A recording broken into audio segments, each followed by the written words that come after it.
আজ থেকে ৩-৪ দিন আগে প্রধানমন্ত্রী তারেক রহমান চাঁদপুরে গেছে আর কি। তো চাঁদপুরে যাওয়ার পরে সেখানে যে জনসভা আছে না, জনসভার ভিতরে মানুষগুলো চিৎকার করে একটাই কথা বলতেছে, আমরা কুমিল্লা বিভাগ চাই।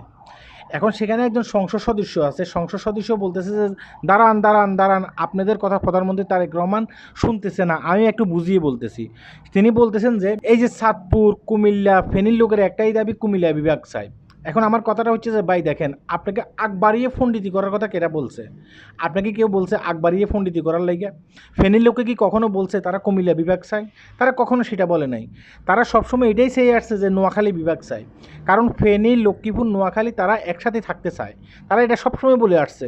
আমরা বিভিন্ন সোশ্যাল মিডিয়াতে কিন্তু এটাই দেখছি। এখন আপনাকে আগ বাড়িয়ে ফন্ডিতি করার কথা কেটা বলছে?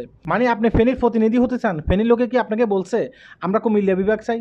কখনো সেটা বলে নাই। কারণ ফেনীর লোক কখনো কুমিল্লার সাথে যাবে না। ঠিক আছে, তারা ডাইরেক্ট বলে দিছে তারা কুমিল্লার সাথে যাবে না। তারা চায় যে তারা নোয়াখালীর সাথে যেতে। কারণ নোয়াখালী, ফেনী, লক্ষ্মীপুর তারা হচ্ছে ভাই।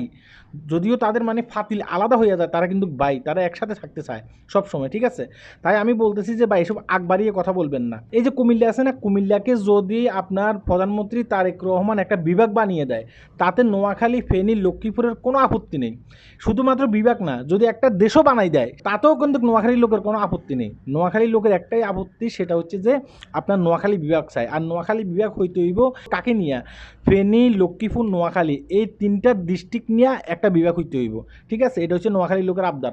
কারণ নোয়াখালীতে বিভাগ হবার অনেক কিছুই আছে, সেটা ইতিমধ্যে হয়তো আপনারা জানেন, তাই না? আপনি যদি এখন গুগলে সার্চ দিয়ে দেখেন, আমার কথা নয়, আপনি যদি গুগলে সার্চ দিয়ে দেখবেন যে বাংলাদেশের সমগ্র ডিস্ট্রিক্টে যত রেমিটেন্স আসে তার চেয়ে বেশি রেমিটেন্স আসছে নোয়াখালীতে। এই যে কয়েকদিন আগে আপনারা দেখেন নাই, বাংলাদেশের ভিতরে সবচেয়ে ধনী জেলা কিন্তু নোয়াখালীকে বলা হয়েছে।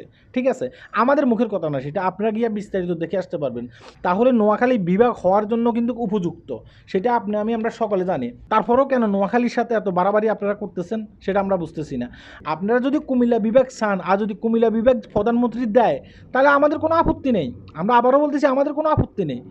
কেন আপনাদের সেখানে আপত্তি থাকবে? কেন আপনারা, আমাদের ফেনী আছে, সেই ফেনীকে আপনারা কুমিল্লার ভিতরে ঢুকাইতে চাইতেছেন? একজন সংসদ সদস্য এই কথাগুলো বলছে, আপনারা গিয়ে বিস্তারিত ওই বক্তব্যগুলো দেখে আসেন, তখন আপনারা বুঝতে পারবেন। তাই আমি বলতেছি ভাই, উস্কানিমূলক কোনো কথা বলবেন না। আশা করি আমার এই কথাগুলো বুঝতে পেরেছেন। হ্যাঁ, আল্লাহ হাফেজ।